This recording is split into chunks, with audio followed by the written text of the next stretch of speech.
సంవత్సరాల తరబడి ఎన్ని మందులు వాడినా మీ మోకాల నొప్పులు తగ్గట్లేదా? ప్రాణ పెయిన్ క్లినిక్ లో అత్యాధునిక చికిత్స. వైసీపీ హయాంలో జరిగిన రాజకీయ దాడులు, కేసులపైన చంద్రబాబు ప్రభుత్వం ఫోకస్ పెట్టినట్లు తెలుస్తోంది. పాత కేసులపైన ప్రభుత్వం స్టేటస్ రిపోర్టు కోరింది. ముఖ్య కేసులను రీఓపెన్ చేస్తోంది. దీంతో వైసీపీ ముఖ్య నేతలకు ఉచ్చు ఖాయంగా కనిపిస్తోంది. ప్రభుత్వం వివరాలు కోరిన కేసుల్లో సజ్జల రామకృష్ణారెడ్డితో సహా వైసీపీ ముఖ్య నేతలు ఉన్నారు. దీంతో ఇప్పుడు రాజకీయంగా జరగబోయే పరిణామాలపై ఉత్కంఠత మొదలైంది.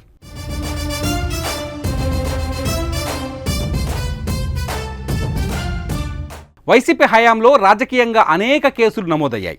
ఇప్పుడు ఆ కేసుల వివరాలపైన కొత్త ప్రభుత్వం ఆరా తీస్తోంది. అందులో ప్రధానంగా ఉండవల్లిలో నాడు టీడీపీ అధినేత చంద్రబాబు ఇంటిపైన దాడి కేసు విచారణపై స్టేటస్ రిపోర్టు కోరారు.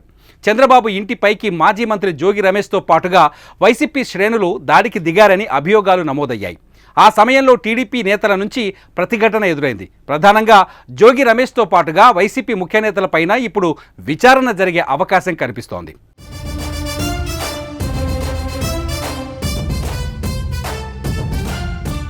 టీడీపీ కార్యాలయంలోకి వెళ్లి వైసీపీ శ్రేణులు విధ్వంసం చేసిన ఆరోపణలున్నాయి. పార్టీ కార్యాలయంలో అద్దాలు, ఫర్నిచర్ ధ్వంసం చేస్తూ అక్కడి సిబ్బందిని భయభ్రాంతులకు గురి చేశారనేది అభియోగం.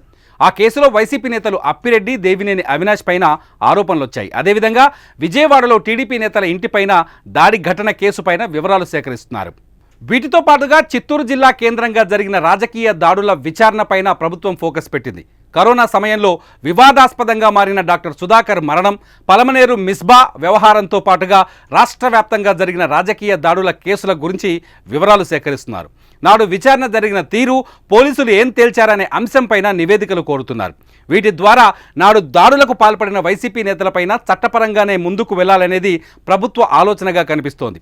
ఇటువంటి పరిణామాలను వైసీపీ శ్రేణులు ఏ విధంగా ఎదుర్కొంటాయన్నది ఆసక్తికరంగా మారుతోంది ఆంధ్రప్రదేశ్లో.